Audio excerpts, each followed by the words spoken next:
Okay, so this chapter is about work, power, and energy. We will discuss work, power, and energy. So, first, work is basically the force applied over some distance. There are many types of work done. For example, due to change in position or displacement of a body, change in speed or a direction of a body, or change in shape or a size of a body. So, इन तमाम cases में कुछ ना कुछ work done हो रहा है. तो वो वर्क डन हम कैसे निकाल सकते हैं? तो वो दो तरीकों से हम निकाल सकते हैं, डिपेंड अपॉन कि वर्क डन हॉरिजॉन्टली हो रहा है या वर्क वर्टिकली हो रहा है. सो हॉरिजॉन्टल मोशन में एक ऑब्जेक्ट के, फॉर एग्जांपल एक शख्स जो है वो बॉक्स को पुश कर रहा है on a level road, we do F dot D, और एफ इज इक्वल होता है mass into acceleration, so that becomes MAD. So mass into acceleration into displacement, so that's basically the work done. For example ये object है जिसको हमने displace किया है force लगा के अलोंग एक्स एक्सिस, और ऑब्जेक्ट का हमें मास पता है, ऑब्जेक्ट का एक्सेलरेशन पता है, और डिस्प्लेसमेंट हमें ऑब्जेक्ट के बारे में इंफॉर्मेशन है, तो हम वो यहाँ पे यूज कर सकते हैं. अगर वो एंगल बना रहा हो with respect to X axis, तो हम कैसे करेंगे कि हम, जैसे कि ये एग्जांपल है, उसमें आप थीटा एंगल के साथ उसको कर सकते हैं. तो इसमें जस्ट क्या होगा कि कोस थीटा का फैक्टर आ जाएगा. कोस थीटा क्या है? बेसिकली प्रोजेक्शन के इस हिसाब से हम देखते हैं कि the component of force along the displacement, तो जो कि एफ कोस थीटा है उस डायरेक्शन में. और डिफरेंट एंगल्स के लिए, यानी स्पेशल केसेस जिसे कह सकते हैं कि 0 से 90 के दरमियान आपका वर्क डन पॉजिटिव होगा क्योंकि कोस थीटा पॉजिटिव है. 90 से 180 के दौरान कोस थीटा नेगेटिव होता है, सो लिहाजा वर्क डन नेगेटिव होगा. और 90 और 270 पे वर्क डन 0 होगा, और 0 डिग्री पे मैक्सिमम होगा. सो ये वर्क डन है हॉरिजॉन्टल मोशन के केस में, स्पेशल केस इसे आप कह सकते हैं. अब हम दूसरे केस में जाते हैं जब वर्टिकल मोशन हो रही हो, कि ऑब्जेक्ट जो है वो ऊपर से नीचे या नीचे से आप किसी ऑब्जेक्ट को ऊपर फेंक रहे हैं.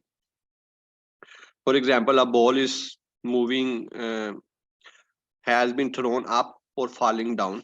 तो अगेन फॉर्मूला वही है MAD. अब जब हमें पता है कि ऑब्जेक्ट कोई ऊपर या नीचे आ रहा हो तो एक्सेलरेशन जो है वो कांस्टेंट होता है, नोन एज ग्रेविटेशनल एक्सेलरेशन, और डी की जगह हम हाइट इन्वॉल्व कर लेते हैं. So we have W is equal to mgh, और इसका यूनिट भी जाउल है, उसका यूनिट भी जाउल था. फॉर्मूलास में फर्क है, वो है FD कोस थीटा, जबकि ये है mgh. वो था हॉरिजॉन्टल मोशन के लिए, ये है वर्टिकल मोशन के लिए. डिमेंशन एनालिसिस में इसकी डिमेंशन वही है जो कि एनर्जी की होती है.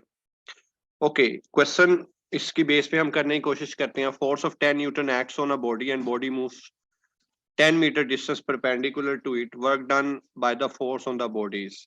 तो 10 न्यूटन की फोर्स है, 10 मीटर का डिस्टेंस है, लेकिन यहाँ पे एक चीज जो नजर आ रही है वो ये है कि परपेंडिकुलर मोशन है, परपेंडिकुलर मूव कर रहा है, और परपेंडिकुलर का मतलब है 90 डिग्री. तो 90 डिग्री में का मतलब है कोस 90, और कोस 90 से मुराद है 0.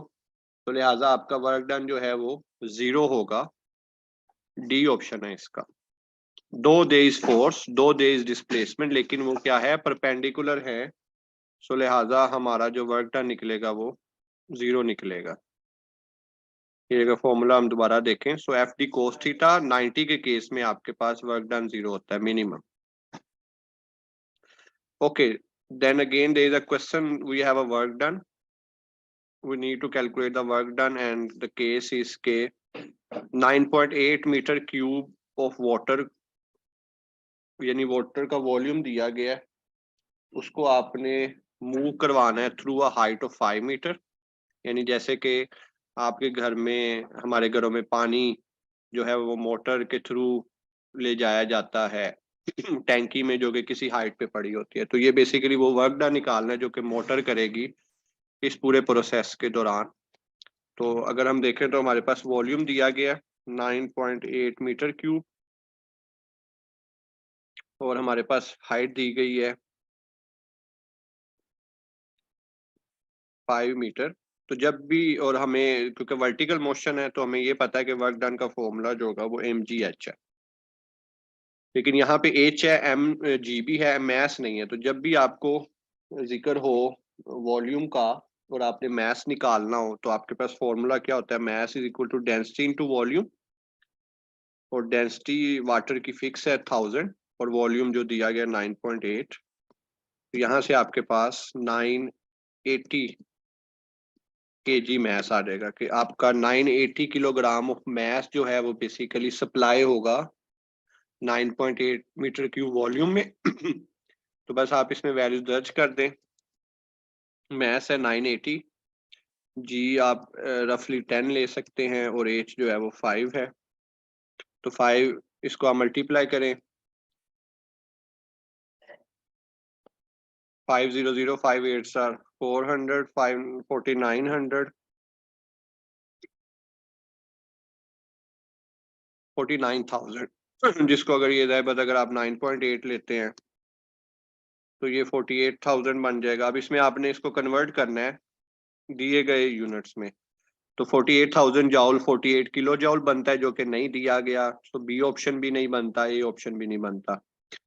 तो अगर मैंने इसको मेगा बनाना है तो 3 जीरोज ये हैं, 4 5 और एक मैं इधर लगाऊंगा तो ये 6 जीरोज बन जाती हैं। तो इसको मैं यहाँ से मेगा जाउल लिख सकता हूँ। तो मतलब थोड़ा सा आपको प्रीफिक्सेस के साथ खेलना भी इस क्वेश्चन में सिखाया जा रहा है। तो आपका जो ऑप्शन फिर बनेगा वो 0.048 मेगा जॉल बन जाएगा।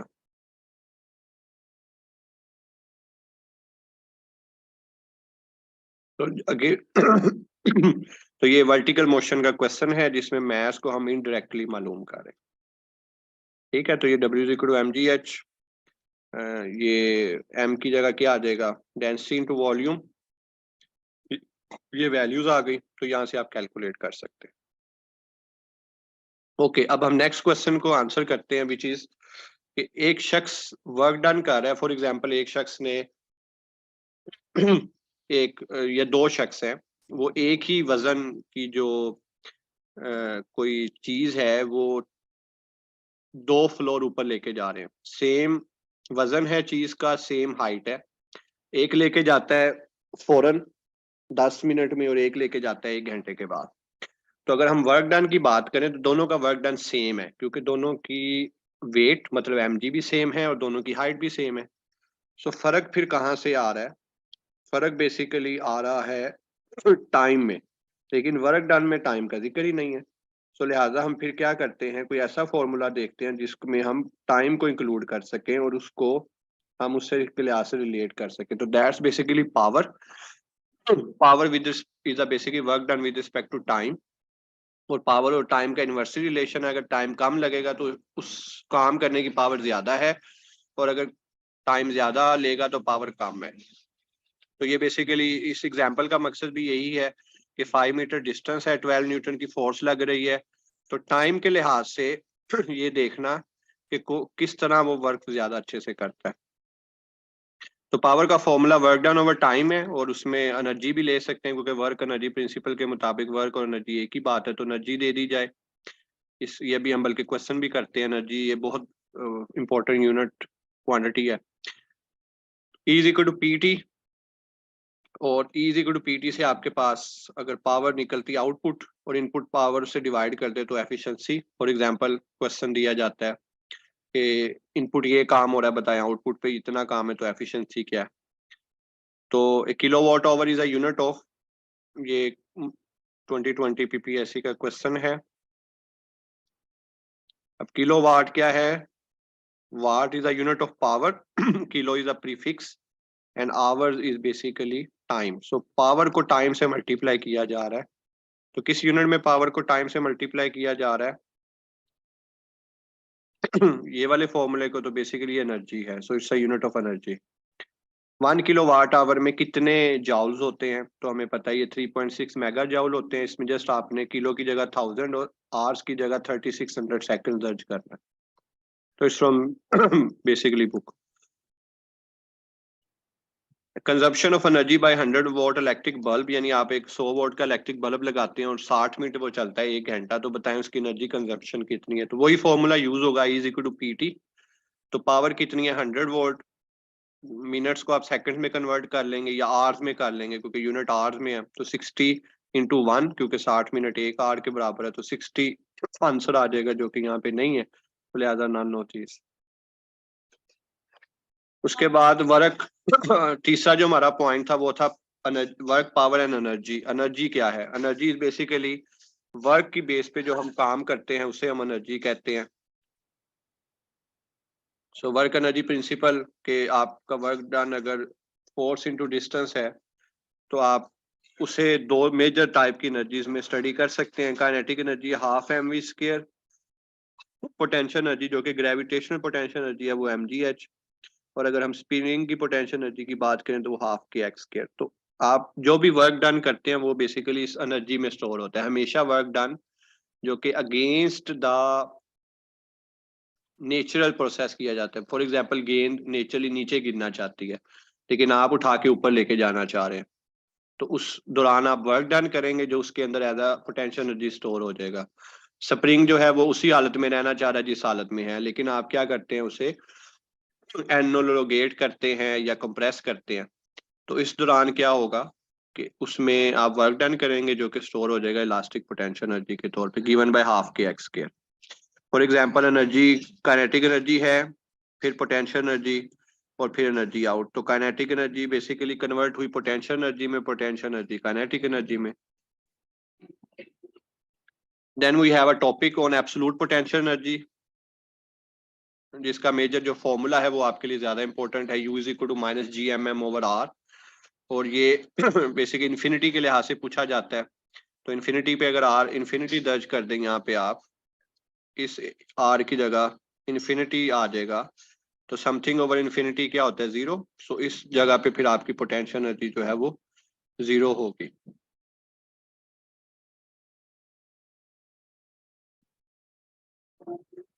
और उससे नीचे जो है वो नेगेटिव होगी, मतलब हाईएस्ट जो एनर्जी एब्सोल्यूट पोटेंशियल एनर्जी की हो सकती है वो जीरो हो सकती है, पॉजिटिव नहीं हो सकती। नेगेटिव होगी मतलब उससे कम होगी, और वो कुछ भी हो सकती है जैसे कि यूजुअली एनर्जी देखी जाती है। तो अगर आप इन्फिनिटी को यानी नहीं लेते रेफरेंस पॉइंट, सरफेस को ले लेते हैं, तो सरफेस को अगर आप रेफरेंस पॉइंट लेते हैं तो आर की वैल्यू जो है वो जाहिर बात इन्फिनिटी तो नहीं होगी, जीरो हो जाएगी, तो ये आंसर इन्फिनिटी बन जाएगा। और फिर उसके लिहाज से आपकी वैल्यू जो है अगेन वो भी नेगेटिव होंगी। सो इस लिहाज से ये आपकी एब्सोल्यूट पोटेंशियल एनर्जी, तो आपकी जो रेफरेंस पॉइंट है उस पर एब्सोल्यूट पोटेंशियल एनर्जी जीरो है, वो रेफरेंस चाहे इन्फिनिटी है चाहे वो, और अगर ग्राउंड स्टेट लेंगे तो वो मुख्तलिफ हो जाएगी, और जो वैल्यूज हैं वो नेगेटिव होती हैं क्योंकि ये ट्रैक्टिव पोटेंशियल है ना, हमेशा वो ट्रैक्ट कर रहा है उसे टुवर्ड्स द अर्थ। एस्केप और ऑर्बिटर वेलोसिटी, तो अगर कोई प्रोजेक्टाइल लॉन्च किया जाता है डिफरेंट स्पीड्स पे, तो अगर वो स्लो स्पीड पे है तो क्या होगा, वो वहीं पे वापस आके गिर जाएगा जैसे यहाँ पे दिखाया जा रहा है। अगर उसकी स्पीड थोड़ी सी बढ़ा देंगे तो वो इस तरह मूव करेगा, अगर बहुत ज्यादा बढ़ा देंगे तो वो वैसे ही एस्केप कर जाएगा। लेकिन हमें वो स्पीड चाहिए जो कि इसको ऑर्बिट में रखे, नोन एज ऑर्बिटर वेलोसिटी। तो escape velocity is the velocity जो कि अर्थ के एस्केप करने के लिए जरूरी है, लेकिन मकसद उसका यही होता है कि वो ऑर्बिटल वेलोसिटी में आ जाए। तो स्केप वेलोसिटी वो रखी जाती है जो उसे किसी ऑर्बिट में ले जाता है, जैसे जियो स्टेशनरी सैटेलाइट्स का अपना ऑर्बिट है। हर सैटेलाइट का ऑर्बिट डिफाइन किया जाता है बेस्ड ऑन द फॉर्मूलाज, और ऑर्बिटर वेलोसिटी वो वेलोसिटी होती है जब जो उसको अंडर एक्शन ऑफ ग्रेविटी, क्योंकि जो और तो कोई फोर्स नहीं है सिवाय ग्रेविटी के। सो इसकी डेरिवेशन हम सिंपली यही देखते हैं कि काइनेटिक एनर्जी को अगर आप एब्सोल्यूट पोटेंशियल एनर्जी के इक्वल कर दें तो यहाँ से वी एस्केप का फॉर्मूला ये निकलता है, जिसे आप 2g r भी लिख सकते हैं, और r इज द रेडियस कि किस जगह पे आप उसका ऑर्बिट बनाना चाहते हैं। ऑर्बिटल gm ओवर r है, और इसमें जो इंपॉर्टेंट क्वेश्चन पूछा जाता है वो इसकी रेशियो पूछी जाती है कि what is the ratio of escape to orbital velocity. तो एस्केप टू ऑर्बिटल अगर मालूम करेंगे तो √2 आएगा, और ऑर्बिटल टू एस्केप मालूम करेंगे वो 1/√2 आएगा।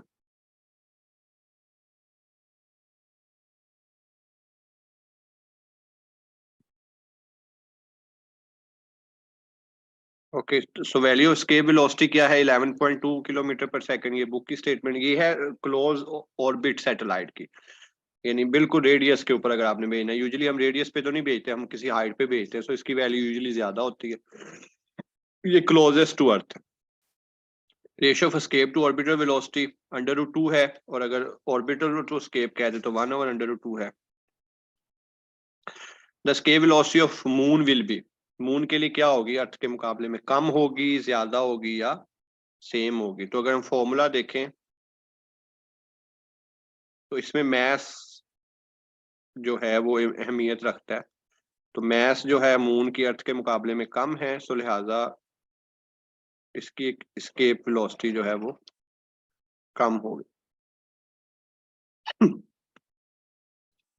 ओके जैसे हमने एक वर्क पावर एनर्जी, तो एनर्जी में सबसे इंपॉर्टेंट चीज होती है कंजर्वेशन ऑफ एनर्जी प्रिंसिपल। जितनी एनर्जी होगी उतनी ही आप उसे आउटपुट पे ले सकते हैं। So potential energy at top अगर 10 जाउल है तो kinetic energy at bottom 10 joule होगी। तो इसको हम लिखते होते हैं loss in potential energy is equal to gain in kinetic energy, जो कि बहुत इंपॉर्टेंट फॉर्मूला बनता है।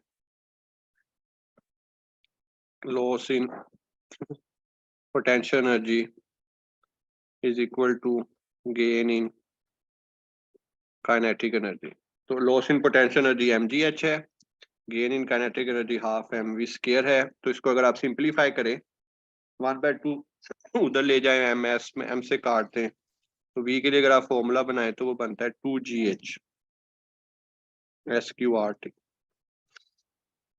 तो ये बहुत इंपॉर्टेंट फॉर्मूला है। ये फॉर्मूला आपको टोरी-सैलिस थ्योरम में भी मिलेगा, जो कि बिल्कुल एक डिफरेंट डोमेन में यानी बर्नौली इक्वेशन से आता है, लेकिन फॉर्मूला वो यही है।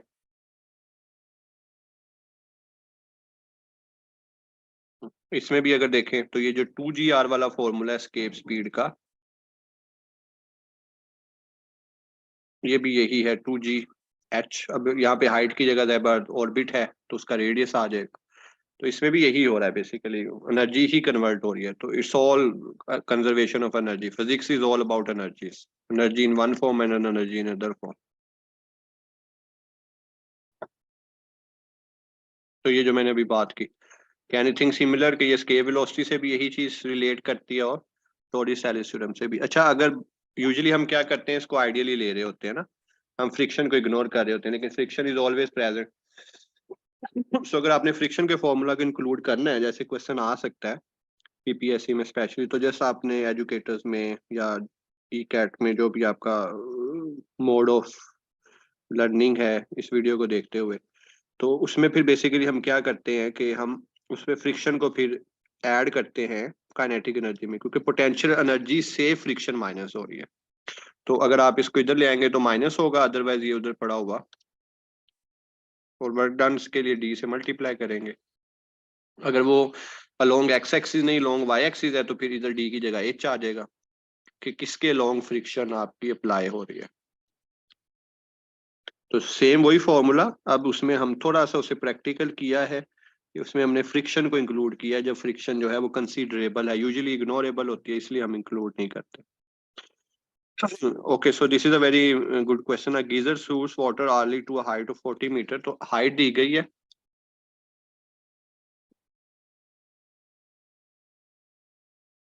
और आपसे लेट्स सी द कलर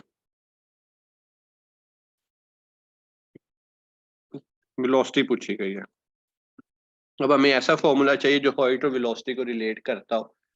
तो अभी हमने जो फॉर्मूला पढ़ा, v is equal to square root 2gh, मतलब पोटेंशियल एनर्जी और काइनेटिक एनर्जी का रिलेशन। तो जस्ट ये लगाएं और आंसर आ जाएगा। तो इसमें हो यही रहा है कि जो गीजर शूट कर रहा है वो बेसिकली एनर्जी, एक एनर्जी को दूसरी एनर्जी में कन्वर्ट कर रहा है। जो जियोथर्मल पोटेंशियल एनर्जी है जमीन के अंदर जो हीट की वजह से पैदा होती है, वो कन्वर्ट हो रही है काइनेटिक एनर्जी में। This is a natural phenomena जिसमें पानी जमीन से शूट आउट करता है। ये एक एफिशिएंसी के ऊपर अच्छा सा क्वेश्चन है कि आपके जो है इनपुट बताया जा रहा है कि बिजली बन कैसे रही है,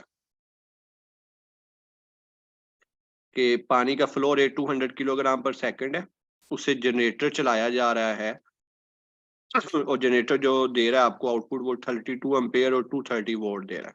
तो मतलब आपने टरबाइन से पानी बना रहे हैं, टरबाइन में फ्लो रेट है पानी का 200 किलोग्राम पर सेकंड है, उससे टरबाइन चल रही है, टरबाइन से जो इलेक्ट्रिसिटी मिल रही है उसकी जो स्पेसिफिकेशन वो 32 एंड 230 वोल्ट है। तो एफिशिएंसी बताएं, क्या हमें जितना हम वर्क डन कर रहे हैं उतनी ही हमें बिजली मिल रही है कि नहीं। तो आप पहले मालूम कर लें आउटपुट पावर जो कि वोल्टेज इंटू करंट से आ जाएगी 230 इंटू 32। फिर इनपुट पावर मालूम करें, इनपुट पावर का फॉर्मूला क्या है, W/T, जो कि mgh/T है, क्योंकि वर्टिकल मोशन की बात हो रही है और हमें मैथ्स नहीं, मैथ्स पर टाइम दिया गया तो हम इसको थोड़ा सा रीफॉर्मुलेट कर लेते हैं। तो इनपुट पावर है 15680 जबकि आउटपुट पावर है 7360। तो इसकी आप यहाँ से एफिशिएंसी निकाल लेंगे, आउटपुट डिवाइडेड बाय इनपुट, और हमें वाज़िया देख सकते हैं कि ये लेस देन 100% ऑफ कोर्स और 50% के राउंड ही होगी समथिंग, तो वो कैलकुलेट हो सकती है। Okay, this is very interesting question के 4 ब्रिक्स पड़ी हुई हैं हॉरिजॉन्टली और आपने उसको वर्टिकली करना है, तो बताएं कितना वर्क डन होगा। तो हम कंसीडर करते हैं ये 4 येलो ब्रिक्स हैं और पहली ब्रिक वहीं पे पड़ी हुई है, यानी उसको हमने जरूर मैंने डिस्प्लेस किया लेकिन हम उसे वहीं पे रख सकते हैं ना। तो इस केस में कोई वर्क डन नहीं है क्योंकि कोई हाइट नहीं है। तो फर्स्ट ब्रिक की 0 हाइट है, सो लिहाजा इस केस में वर्क डन 0 है। अब सेकंड ब्रिक को हम फर्स्ट ब्रिक के ऊपर रख रहे हैं, सो वर्क डन 1h होगा। तो 1h इंटू mgh क्योंकि सबकी मैथ सेम है।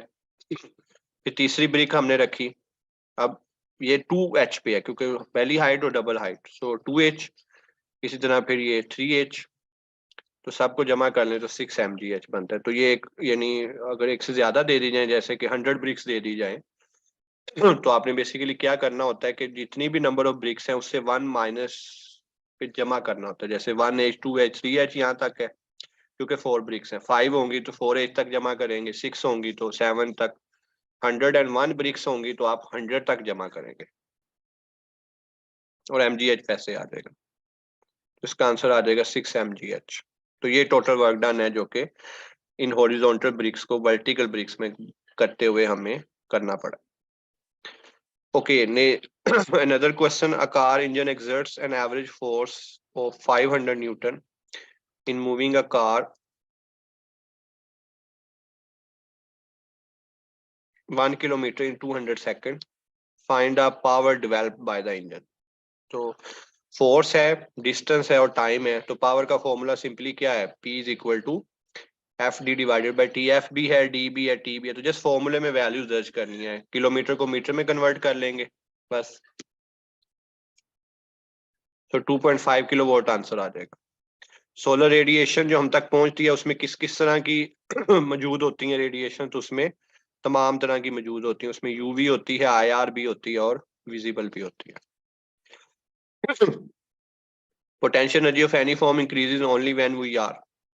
पोटेंशियल एनर्जी कब पैदा होती है, जब हम अगेंस्ट द फोर्स काम कर रहे हैं, फोर्स की डायरेक्शन में काम कर रहे हैं, फोर्स के परपेंडिकुलर कर रहे हैं। तो हमेशा जब आप अगेंस्ट द फोर्स काम करते हैं, अगेंस्ट द फोर्स से मुराद कि ग्रेविटी बॉल को नीचे की तरफ ले जाना चाह रही है लेकिन आप ऊपर लेके जा रहे हैं, स्प्रिंग जो है वो उसी हालत में रहना चाह रहा है लेकिन आप उसे एनोलोगेट कर रहे हैं और कंप्रेस कर रहे हैं, against the force, against the natural. Charge है वो पॉजिटिव से नेगेटिव की तरफ आना चाह रहा है लेकिन आप उसे नेगेटिव से पॉजिटिव की तरफ लेके जाएंगे तो उसमें पोटेंशियल आएगा और पोटेंशियल से वोल्टेज आएगा। क्वाइल के गिर्द आप मैग्नेट लेके जाना चाह रहे हैं, वो जाना नहीं चाह रहा लेकिन आप लेके जाना चाह रहे हैं, तो लेंजिस लॉ जो हम पढ़ते हैं तो उसमें भी क्या हो रहा है, अगेंस्ट द फोर्स। तो जब भी अगेंस्ट द फोर्स होगा तो आपकी जो एनर्जी है वो पोटेंशियल एनर्जी की शक्ल में स्टोर होगी, और वो किस वजह से होगी, क्योंकि आप वर्क डन कर रहे होंगे। इन द डायरेक्शन तो वर्क डन होगा ही नहीं, तो जब वर्क डन नहीं होगा तो एनर्जी कहाँ से आएगी। एनर्जी का सबसे बड़ा यूनिट कौन सा है, तो सबसे बड़ा यूनिट किलोवाट आवर है और सबसे छोटा यूनिट इलेक्ट्रॉन वोल्ट है। तो ये दो आप, और जो हमारी बिजली इलेक्ट्रिसिटी की कंजम्पशन है वो इसी यूनिट में होती है, किलोवाट आवर में। तो अगर आपका 100 यूनिट का बिल आया तो उसका मतलब है आपने 100 किलोवाट आवर एनर्जी यूज की है उस महीने। खैर 100 यूनिट से ज्यादा ही आता। Okay, so that's it from this topic. So यहाँ पे हमने बेसिकली वर्क, पावर और एनर्जी, इनसे रेलिवेंट प्रॉब्लम्स कि अगर हॉरिजॉन्टल वर्क है, वर्टिकल वर्क है, हॉरिजॉन्टल मोशन के लिए पावर है, वर्टिकल मोशन के लिए पावर है, एनर्जीज की डिफरेंट फॉर्म्स, उनकी कन्वर्जन्स, एब्सोल्यूट पोटेंशियल एनर्जी जो कि अगर आपने किसी ऑब्जेक्ट को अर्थ के ऑर्बिट से बाहर भेजना है तो उसकी बेस पे फिर इसको escape velocity and orbital velocity, और कुछ प्रॉब्लम्स हमने प्रैक्टिस की हैं कि किस तरह हम उसकी बेस पे क्वेश्चंस को सॉल्व कर सकते हैं। तो ये आपको रेलिवेंट जो भी आपका टास्क है उसमें हेल्प आउट करेगी।